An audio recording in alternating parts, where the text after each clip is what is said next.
It's been a productive day here in 𝗓𝘁'𝘀. We're going to take a walk up and show you some of the damage that we found as we've uncovered a few more things and let you know what the next steps are. Let's check it out on this edition of Forever Home. So we showed you this morning some of what we found here underneath this arch window, and these can be notoriously difficult to flash correctly and to get them right. And I can't throw a whole lot of blame or fault at the original installer. It's a difficult thing, and if you don't know what you're doing, you can get yourself into a little bit of trouble. And so what we found, and we haven't finished taking the brick mold off yet because we got into investigating a couple other pieces here. We're pretty sure the water's getting in at the top, right here at the end of these curves on the side of the arch window, coming down between the windows, and that's what's rotted out the previous brick mold that they had here. And then it's come all the way down, and it started to cause some problems down here. And then the homeowner was asking some really good questions. They were worried, you know, am I gonna have problems in other areas of my home where I have this siding installed?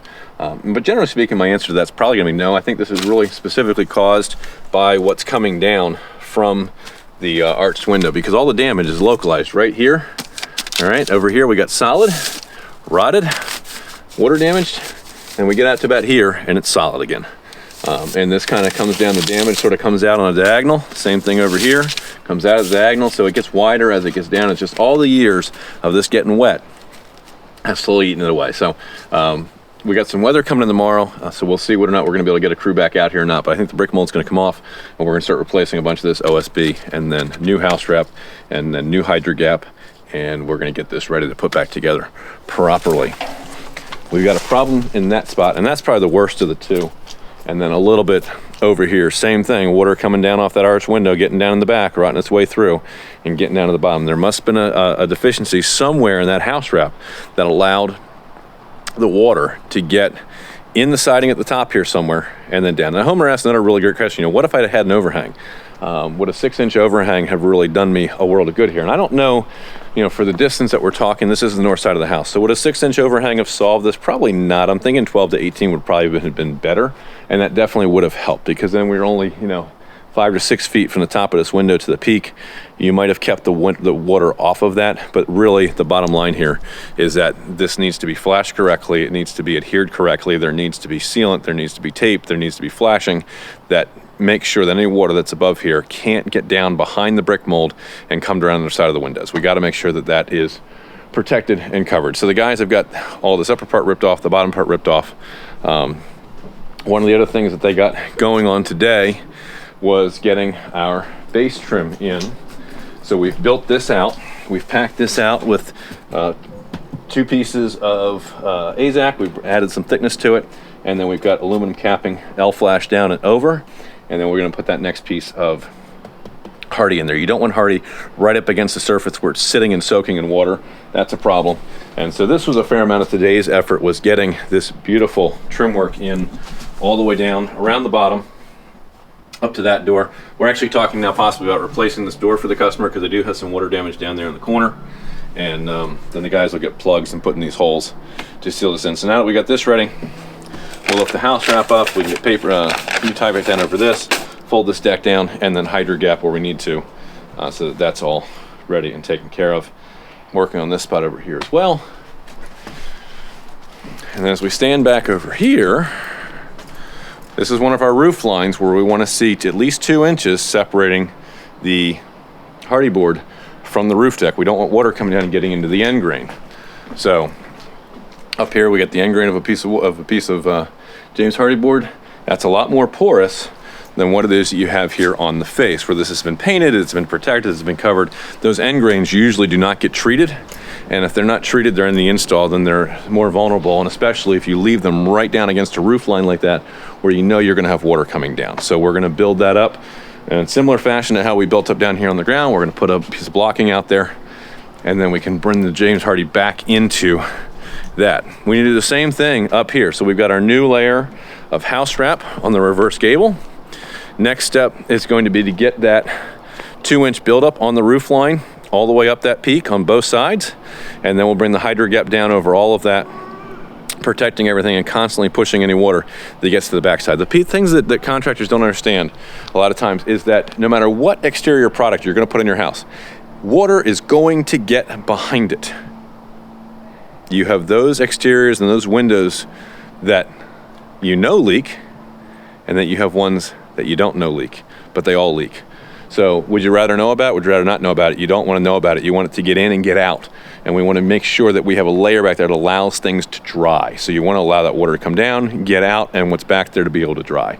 And so that's what we're trying to create here. Call it a rain screen, call it whatever you want to call it. We're giving the water a spot to get down through that HydroGap product. So everything that we're doing here, everything that we're doing on the roof, we'll do a change order for the plywood replacement, change order for the door. But getting into what we're looking at here, this is all part of the plan. So you can see the end grain here of this. I'll show you how that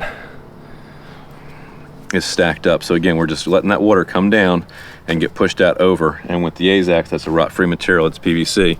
We're not gonna have a problem with water damaging that. And that way, the other thing that's allowing us to do is, we don't know how the deck was flashed. Now, the guy that referred us to this job was actually the deck contractor, and he's got a really good reputation. So I'm assuming that he understands how to flash this correctly, but let's pretend for whatever reason we didn't know the history, we didn't know the contractor, we didn't trust that was done.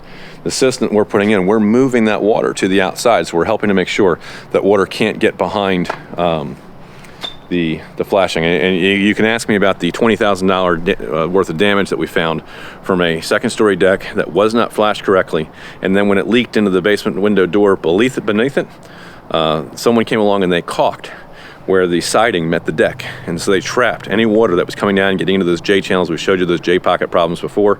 They trapped all that water back there, forced it into the house, damaged the header over the basement door, damaged the jack studs that were in there, the OSB plywood sheathing, caused mold damage behind the drywall. We actually had to physically remove the deck from the house in order to get in there to make any kind of repairs. It's a $20,000 job because somebody didn't put in $15 worth of L flashing when they put the deck in, and they didn't get the layers right. And it's just sad and unfortunate. So this is going to help solve that, even if we can't get to the decking, even if we can't verify that L flashing is there, and I'm sure it is based on who did the work, but let's pretend it wasn't.